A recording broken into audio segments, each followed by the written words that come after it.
Buenas tardes, queridos amigos.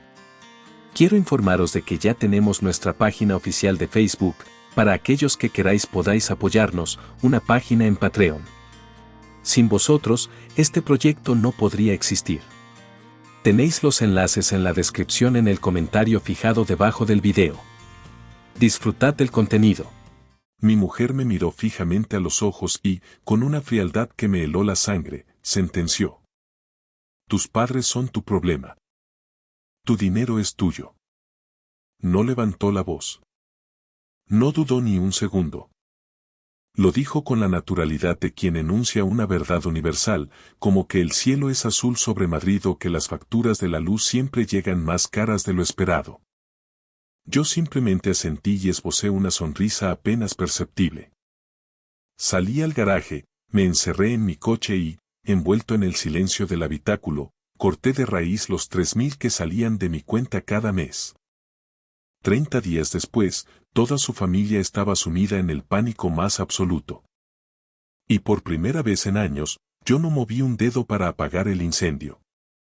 Todo ocurrió un martes por la noche, una de esas noches anodinas que solo cobran sentido cuando las rebobinas en tu cabeza y comprendes que fue en ese preciso instante cuando todo saltó por los aires.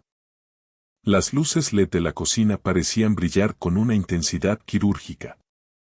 Inés acababa de cruzar el umbral tras visitar a su madre. Aún no se había quitado el abrigo de paño ni soltado el bolso del hombro, como si su estancia en nuestra propia casa fuera algo provisional. Yo estaba apoyado en la encimera de granito, con la mirada fija en el móvil, tratando de validar una transferencia antes de que terminara el horario operativo del banco. Lo envío esta noche, comenté de pasada, sin apartar los ojos de la pantalla.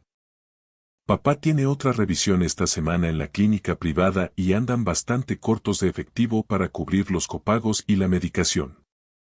Ella dejó las llaves sobre la mesa con un golpe seco, más fuerte de lo necesario. ¿Cuánto esta vez?, preguntó con voz cortante. Lo de siempre, respondí tratando de mantener la calma. 3,000.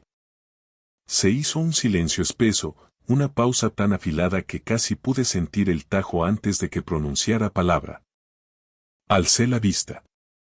Inés me observaba con esa rigidez facial que solo adoptaba cuando su veredicto era ya inamovible.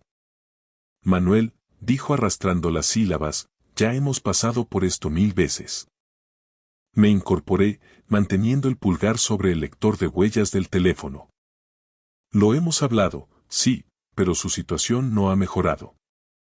Sigue necesitando la medicación específica y el apoyo de la cuidadora interna que complementa a la de la seguridad social. Ella me cortó en seco, no. Lo que no ha cambiado es que tú sigues empeñado en tratar su vejez como si fuera una carga compartida. Solté un suspiro largo y dejé el dispositivo sobre la encimera. No es una carga, Inés. Es gratitud. Es ayudar. Mis padres jamás han pedido un céntimo más de lo estrictamente necesario para sobrevivir con dignidad. Y mi familia tampoco, saltó ella de inmediato, con los ojos encendidos. Esa era la gran mentira que flotaba entre nosotros, y ambos lo sabíamos de sobra. Sin embargo, decidí que todavía no era el momento de desenterrar los recibos. Me apoyé en el mueble de la cocina, midiendo cada palabra como si fuera un paso en un campo de minas. Llevo enviando ese dinero más de un año, Inés. Es lo que permite que mamá no se hunda intentando cuidar a papá ella sola. Ella se cruzó de brazos, apretando el abrigo contra su cuerpo como si se protegiera de una corriente de aire invisible. ¿Y nuestros planes? ¿Y el ahorro para la reforma o las vacaciones en condiciones?, insistió. Nuestras cuentas están saneadas, le recordé. Sabes de sobra que no nos falta de nada. Ese no es el fondo del asunto. ¿Entonces cuál es? Por un instante se quedó callada. Me sostuvo la mirada y vi en sus ojos algo que me produjo más escalofríos que cualquier grito. Una determinación gélida. Entonces, soltó la bomba. Tus padres son tu problema. Tu dinero es tuyo. Las palabras flotaron en el aire de la cocina, planas y definitivas. No hubo drama, ni portazos, lo que de algún modo las hacía letales. No exploté. No intenté razonar ni rogar que retirara lo dicho. Solo me quedé allí, dejando que el significado de su nueva regla calara hasta mis huesos. Porque en cuanto esa frase se asentó, todas las piezas del rompecabezas de nuestro matrimonio empezaron a encajar con una claridad dolorosa. Recordé los 450 mensuales que yo pagaba por el seguro y el mantenimiento del coche de su hermano Diego porque el pobre está en el paro. Recordé las llamadas de su madre, Lucía, a horas intempestivas porque le habían pasado un recibo de Livio de la luz que no podía afrontar. Y las transferencias ocasionales a su hermana Elena para las tasas de la universidad o las facturas infladas de su contrato de móvil. Nunca había llevado una lista. Siempre me dije que eso es lo que uno hace cuando quiere a alguien. Cuidar de los suyos. Tapar agujeros, evitar desahucios emocionales, mantener el barco a flote. Inés siempre repetía el mismo mantra. Son familia, Manuel. No podemos dejarlos tirados. Pero ahora, de pronto, el terreno de juego tenía vallas. Algo se rompió definitivamente en mi interior. No fue un estallido, sino el sonido sordo de una cerradura echada para siempre. Recuperé mi móvil. Mi pulgar dudó un segundo sobre la transferencia a mis padres, pero en lugar de confirmar, bloqueé la pantalla. Está bien, dije con una calma que pareció desconcertarla. De acuerdo. Mis padres, mi problema. Mi dinero, el mío. Ella me escudriñó, buscando el rastro de la ironía o el inicio de una pelea. No encontró nada. Le devolví una sonrisa neutra. Lo justo es lo justo. El silencio en la cocina se volvió absoluto. Finalmente, ella exhaló un suspiro de alivio, se dio la vuelta y empezó a quitarse el abrigo, convencida de que acababa de ganar una batalla histórica. Me alegra que por fin estemos en la misma página, Manuel. No añadí nada más. Pasé por su lado, recogí las llaves del coche y bajé al garaje. El aire allí era más puro, lejos de la toxicidad que acababa de filtrarse en nuestra casa. Me senté al volante, cerré la puerta y abrí la aplicación del banco. Los números estaban ahí, fríos y obedientes. Transferencias recurrentes y pagos domiciliados que se habían convertido en una rutina invisible. Fui directo a la transferencia de 3,000 para mis padres. No la toqué, la dejé programada. En su lugar, empecé a limpiar el resto de la lista. Primero, la cuenta de Lucía. Eliminé la asignación mensual para sus imprevistos. Luego, el cargo del seguro del coche de Diego. Lo cancelé y devolví el recibo a su nombre. Finalmente, busqué la línea de móvil de Elena vinculada a mi contrato premium y separé su numeración para que ella gestionara su propio consumo. Cada clic era una liberación silenciosa. Sin escenas, sin gritos. Solo justicia. Tus padres, tu problema. Tu dinero es tuyo. Me recliné en el asiento de cuero. No había rastro de odio, solo una lucidez meridiana. Por primera vez en años, todo cobraba sentido. No estaba castigando a nadie, simplemente estaba devolviendo a cada uno la responsabilidad de sus propias vidas. A la mañana siguiente no hubo un estallido dramático ni escenas de película. Me levanté antes de que el sol bañara los tejados de las afueras de Madrid y me fui a trabajar temprano, como de costumbre, con el café humeante en una mano y las llaves en la otra. Inés seguía sumida en un sueño profundo cuando salí de casa, envuelta en ese silencio neutral y engañoso que te hace creer, por un segundo, que nada ha cambiado. Pero yo ya lo sabía. El tablero de juego era otro.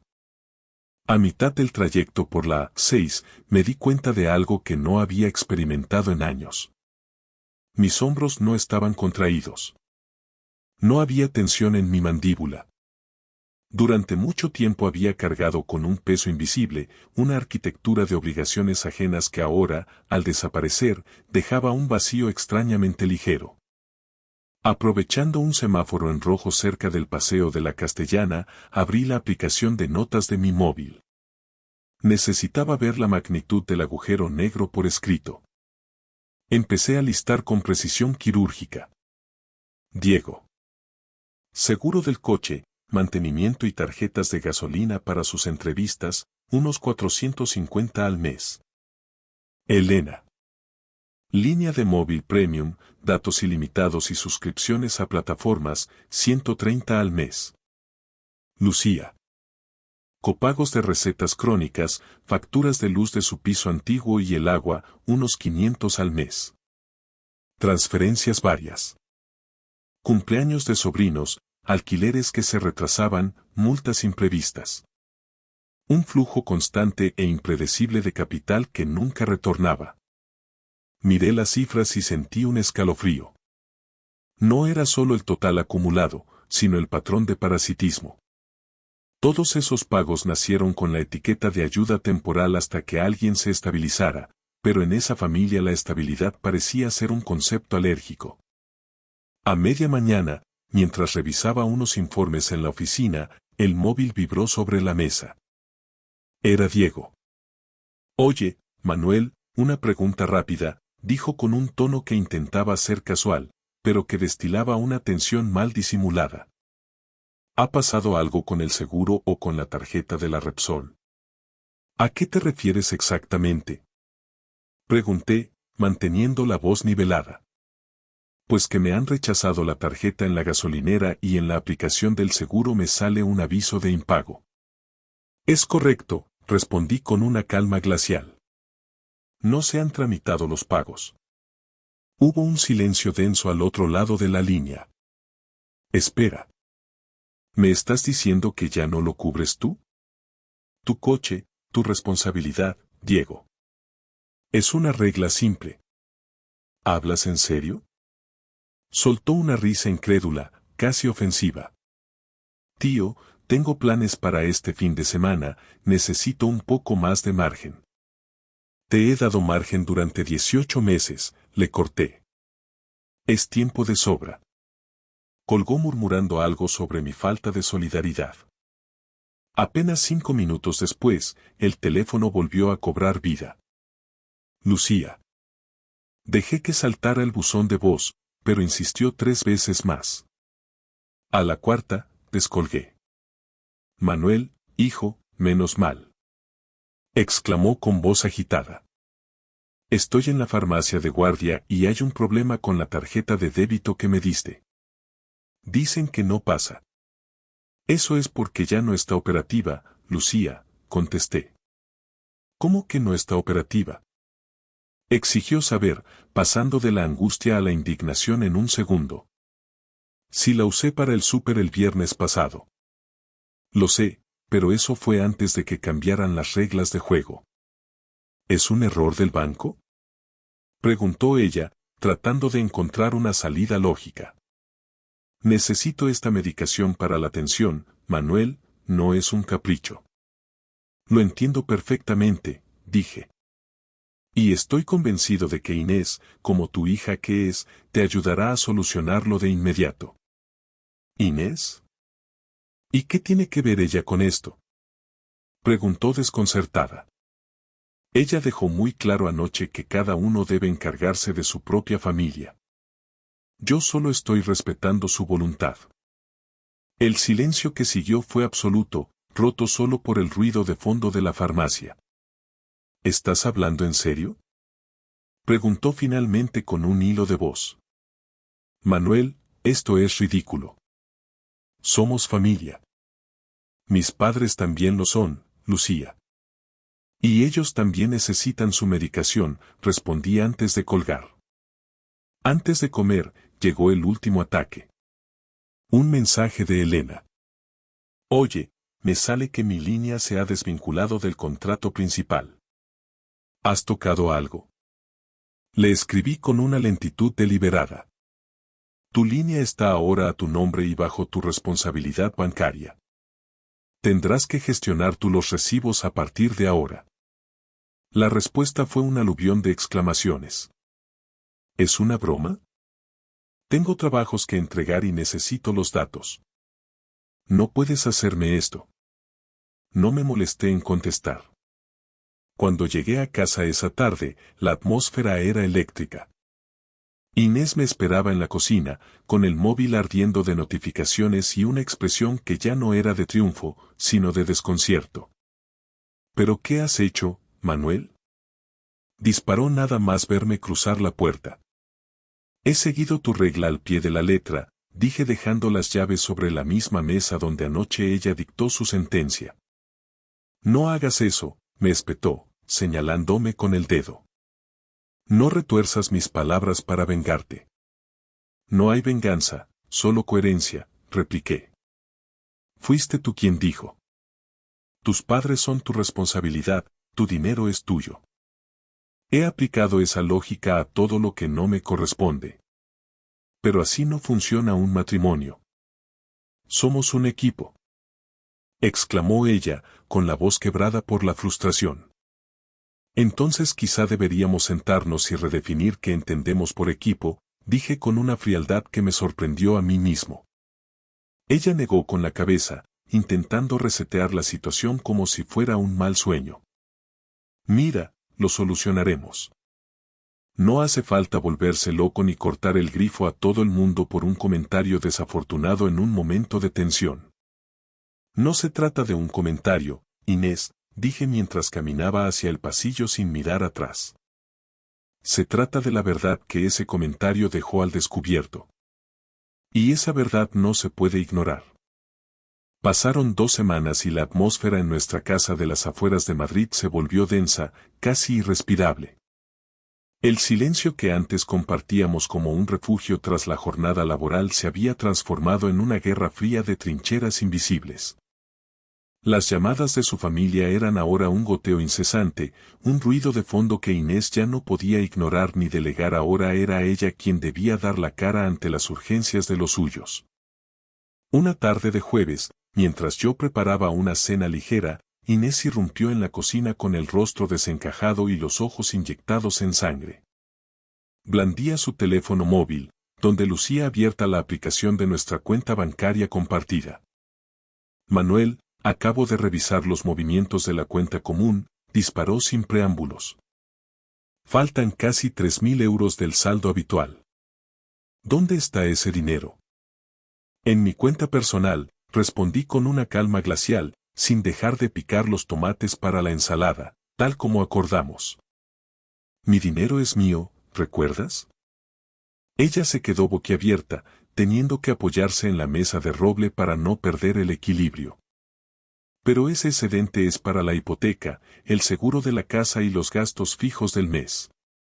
He hecho los cálculos con exactitud, Inés, repliqué, dejando el cuchillo a un lado.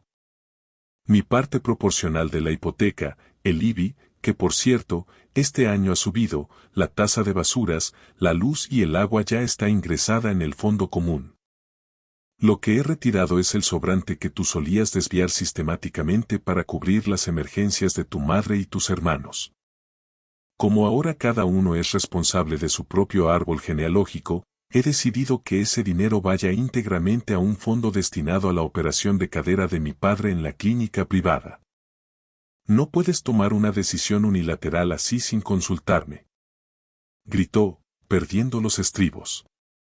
Tú no me consultaste cuando decidiste cambiar unilateralmente las reglas del juego aquella noche, le recordé con voz firme.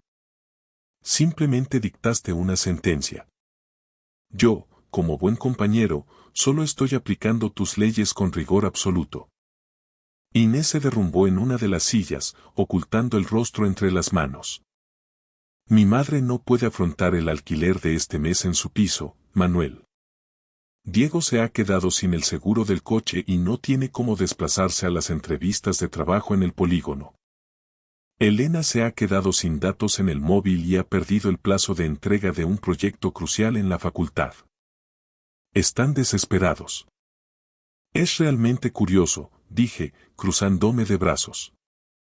Durante más de un año, yo cubrí todo ese estilo de vida sin emitir una sola queja, mientras tú me reprochabas cada euro invertido en la salud de mis padres. Ahora que te toca a ti priorizar tus propios ingresos para sostener a tu familia, parece que el sistema que tú misma propusiste no funciona tan bien, ¿verdad? Es que mi sueldo no es equiparable al tuyo. Exclamó con amargura. Esto no es justo. La justicia es una cuestión de perspectiva, Inés. Tú exigías independencia financiera total para evitar cargas. Pues aquí la tienes. Independencia real. Esa noche, el dormitorio principal permaneció vacío. La oí sollozar en el sofá del salón, probablemente en una llamada interminable con Lucía, intentando justificar ante su madre por qué las transferencias automáticas que daban por sentadas se habían evaporado. Sentí una punzada de tristeza por el tiempo perdido, pero ni un gramo de culpa. Había pasado demasiado tiempo siendo el colchón financiero de una familia que me veía como un cajero automático y no como un miembro de pleno derecho. 30 días después de que comenzara este experimento de honestidad brutal, recibí una notificación de un despacho de abogados en mi correo electrónico. Inés solicitaba la separación legal. No sentí sorpresa, solo una extraña sensación de cierre. Comprendí que lo que ella había amado durante estos años no era a Manuel Rodríguez, el hombre, sino la red de seguridad y el estatus que Manuel proporcionaba a todo su clan. Al retirar los pilares financieros, el edificio de nuestra relación, que yo creía sólido, se desmoronó como un castillo de naipes en medio de un vendaval. El día que se llevó sus últimas maletas, nos encontramos por última vez en el pasillo de nuestra casa. Lo has destruido todo por una cuestión de dinero, me soltó con un desprecio absoluto antes de salir. Te equivocas, respondí, mirándola a los ojos por última vez. Lo he salvado todo por respeto a mí mismo. Pasaron los meses y, como sucede tras una tormenta necesaria, el polvo finalmente se asentó sobre las ruinas de lo que fue nuestro hogar. El proceso de divorcio se tramitó sin grandes batallas legales ni el dramatismo que los abogados suelen esperar. En el fondo, no quedaba nada por lo que luchar que no fuera dinero, y el dinero estaba ahora donde siempre debió estar. Protegiendo a quienes lo necesitaban de verdad, sin intermediarios ni chantajes emocionales. Mis padres están notablemente mejor. Con los 3.000 mensuales que recuperé del agujero negro en el que se había convertido mi familia política, pude costear una plaza en una clínica de rehabilitación privada de primer nivel en las afueras de Madrid. Hoy, mi padre camina con la ayuda de un bastón de madera de cerezo, pero camina por su propio pie. Mi madre ha recuperado el brillo en la mirada, ya no arrastra ese agotamiento perpetuo que parecía haberle envejecido el alma. Ahora cuenta con una cuidadora profesional que la asiste 8 horas al día, pagada íntegramente por mi cuenta, permitiéndole volver a ser esposa y no solo enfermera. De la familia de Inés solo me llegaban ecos lejanos, como crónicas de una guerra en un país remoto que ya no visito. Diego, ante la imposibilidad de afrontar el seguro, las revisiones de la ITV y el precio de la gasolina, tuvo que vender su coche. Me contaron que ahora atraviesa Madrid en metro cada mañana para ir a un trabajo administrativo, como cualquier otro ciudadano. Su madre, Lucía, dejó el piso de 3 dormitorios que yo ayudaba a mantener y se mudó a un apartamento más pequeño y funcional en un barrio más humilde del sur de la capital. Elena, por su parte, desapareció de mi historial de llamadas según supe por conocidos comunes. Empezó a trabajar los fines de semana en una cafetería cerca de la Plaza Mayor para costearse sus propios gastos universitarios. Todos estaban aprendiendo, por las malas pero de forma necesaria, el valor real de las cosas cuando no hay un amortiguador silencioso que absorba el impacto de la realidad por ti. Una tarde de otoño, mientras caminaba por el Paseo de la Castellana, me crucé con Inés en una cafetería de techos altos. Se veía diferente. No estaba descuidada, pero proyectaba una imagen mucho más auténtica. Se había despojado de esa armadura de expectativas y exigencias que siempre parecía llevar puesta. Nos sentamos y hablamos durante unos 20 minutos sobre proyectos laborales y temas triviales. Fue esa clase de conversación civilizada y hueca que mantienen las personas que una vez compartieron sábanas y secretos, pero que hoy ya no comparten ni siquiera el mismo código postal emocional. En un momento de silencio, ella dejó su taza sobre el plato, me miró fijamente y dijo con una sinceridad que no le conocía: Ahora lo entiendo todo, Manuel. Entiendo por qué lo hiciste. Asentí lentamente, sintiendo que un último nudo se deshacía en mi pecho. Lo sé, Inés. Me alegra que lo hagas. Es solo que... No supe entenderlo a tiempo, añadió ella con un hilo de voz, casi inaudible entre el bullicio del local. No había nada que añadir a esa confesión. Las palabras a destiempo son como la lluvia en el desierto. Llegan cuando el paisaje ya ha cambiado para siempre. Terminamos nuestros cafés, nos despedimos con un gesto cordial, un beso frío en las mejillas, y cada uno siguió su camino entre la multitud de Madrid. 30 días después de que mi mujer sentenciara que mis padres eran mi problema, su mundo entró en pánico. Pero hoy comprendo que el verdadero colapso no fue financiero ni familiar. Fue el colapso de mi propia ilusión, de la mentira que yo mismo alimentaba sobre lo que significaba nuestro matrimonio. Una vez que esa venda se cayó, todo lo demás se volvió nítido, casi transparente. No busqué venganza, ni el castigo de nadie. Simplemente dejé de sostener lo que no era mío y, al hacerlo, recuperé mi vida. Si alguna vez te has encontrado cuidando más de lo que te corresponde, ya sea financiera, emocional o silenciosamente, me gustaría que te preguntaras qué habrías hecho tú en mi lugar. ¿Habrías seguido manteniendo una estructura podrida a costa de tu propia salud mental? ¿O habrías tenido el valor de dar un paso atrás para dejar que la verdad, por dura que fuera, se revelara por sí sola?